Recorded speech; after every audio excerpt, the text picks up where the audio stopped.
Ladies and gentlemen, thank you for tuning in.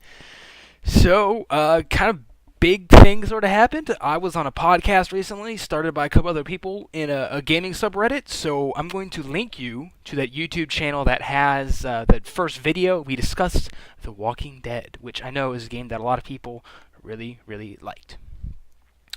So, I'm not going to be talking about this podcast anymore, just because, I told you about it. That's it. We're done. Cool. So, Dead Space 3 came out this week. As I said, I mentioned it earlier. But it's always surprising sequel take rate.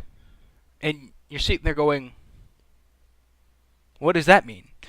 And what I mean by sequel take rate is, as a game releases sequels, do they do better?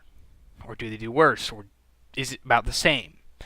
And every single game series sees this. Borderlands 2 probably saw a huge spike in day one sales as compared to day one sales of the original Borderlands. And undoubtedly, Dead Space 3 saw a bunch of sales change.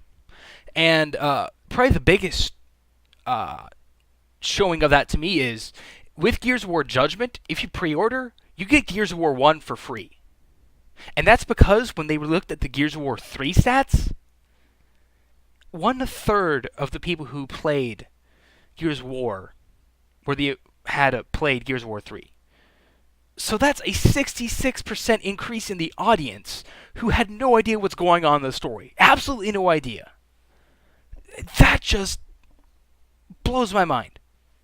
And it makes me go, well, how can you do that? Why would you do that? Why would you do that to yourself? Why would you go out of your way and not be there for the beginning part of the story? Why wouldn't you go and purchase the first two games and get a basis of what's going on? But the more I look at it, the more I go, this is something that's uniquely to games, isn't it? I mean, you look at Star Wars, you'd probably end up going to see the first two movies to know what the heck is going on in Episode 6, right? Wouldn't you?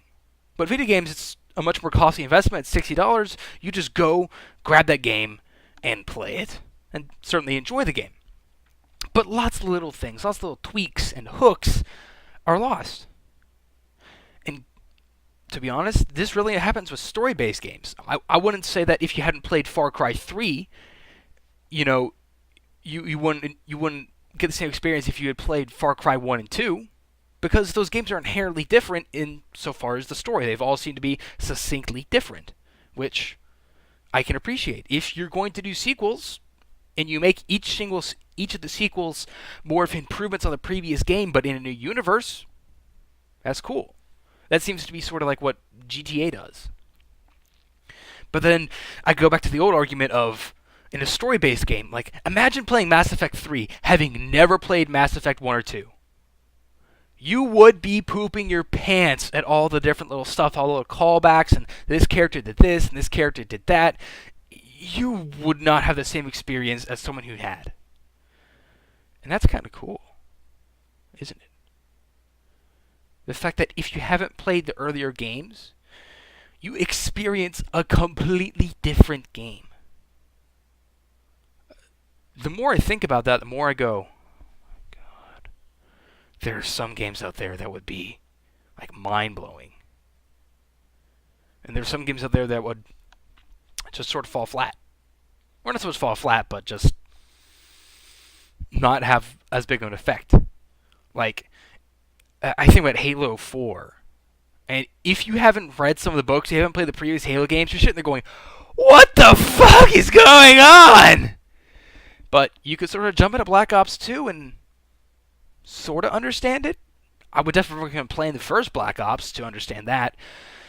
But it's tough for a sequel to really do that. Like I said, you have to almost do what Far Cry 3 did and just be a completely different game from the first two. And that's sort of a thing about sequels. Sequels are very interesting, very money-generating, and very, very intense part of video game making. You look at sequels and, you've already got some of the subsystems down. You've got, how the game controls mechanically. You've got sort of how the game's supposed to work. You used to improve on it, but then you have more time to improve on everything else. But that's more of a game design thing. And I'm talking more about story in sequels. So I hope you look at your favorite game and look at a sequel and go, could I have played this first game and then gotten this second game? It's always something interesting to think about, isn't it? How sequels affect your game experience. Always take time to do that because, man, you end up looking at games in a completely different way. Thank you very much for tuning in, ladies and gentlemen. Thank you for watching this episode. Please go check out that podcast. It was pretty fun. We're going to be releasing another one very soon about Dead Space 3. So I hope you enjoy that as well. Thank you for watching, and I shall see all of you later.